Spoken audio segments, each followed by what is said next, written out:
Shalom, everyone. I have a very deep revelation to share with all of you regarding the Israeli-Palestinian conflict. There is no college professor, diplomat, celebrity from Harvard, Cambridge, Oxford, or any famous university that can solve these problems. Actually, a lot of these intellectual people are incredibly foolish when it comes to understand the essential meaning of the conflict. So to break down the conflict, we need to go all the way down to the Bible days. Basically, it's a family dispute between Isaac and Ishmael, and also between Jacob and Esau. So what happens is when Ishmael was born, there was a prophecy that he was going to be a wild man. And when Isaac was born, he was definitely the chosen one of Abraham to carry with the line. And Ishmael needed to be expelled out of the camp because he was a reckless man, was a violent man, and was mocking. Didn't have any compatibility with the spirituality and the promise of Isaac. So the problem with Ishmael is about land. Ishmael wants to be the rightful inheritor of Abraham and wants the land. The problem with Ishmael is not about religion or spirituality, it's about the land. He wants to be the firstborn, he wants to have the inheritance. But then it comes another deal between Jacob and Esau. Jacob receives the eternal blessing to carry with the line, and also he receives the blessing of the firstborn to continue also with the promises. But Esau is rejected, and again it was prophesied that he was going to live by the sword, a wild man and a reckless man. Eventually Esau was deposed, and he needed to go outside of the land of Israel to the modern territory of Edom, which is in Jordan. So what's going on with Esau is not about land or possessions, it's about the blessing.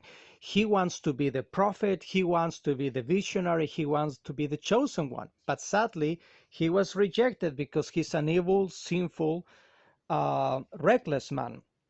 So later on, Esau married with the daughter of Ishmael to unite the bloodline, and this is what will pave the way for the Islamic Arabic peoples in the end of days.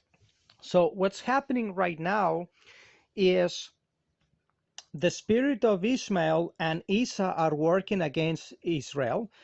Esau is about saying, the Bible is not the true word of the Almighty. It's not the true religion. It's Islam.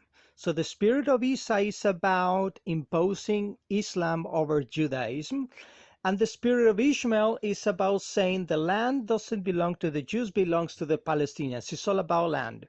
And it's very interesting that the leader of the Hamas movement is called Ishmael. Very interesting. So through this conflict is where the Islamic and Arabic peoples, they get united. You can have Arabs in Turkey or Morocco that can be atheists, but they will support the Palestinians because they are Arabs and they are their brothers. Or you can have Muslims in Indonesia that are Asiatic, they have nothing to do with the Arabic bloodline, but because they are spiritual Muslims, they support the Palestinians because they are of the same religion. So what's happening here is when Israel conquered the Promised Land during the Independence War of 1948, it was a tremendous blow, a devastating blow to the Arab Muslim identity.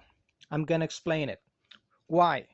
Number one, for the Arab identity that go by the banner or the spirit of Ishmael, they wanted to conquer the whole world, but especially the Middle East is their home. So to lose Israel, the Holy Land, the land of the prophets, it was a tremendous blow, because then their narrative that Ishmael was the chosen one and he's the rightful heir and the right firstborn, it got shattered. Their narrative was just thrown to the ground. It became rubbish. And then for the Islamic world, that they have the fundamental belief that Islam is the true religion, not the Bible, and that Islam will conquer the world, their narrative also was completely shattered. Because if Islam is going to conquer the world, how come that they lost this precious territory called the Promised Land right in the heart of the Middle East, which is the heart of the Muslim world?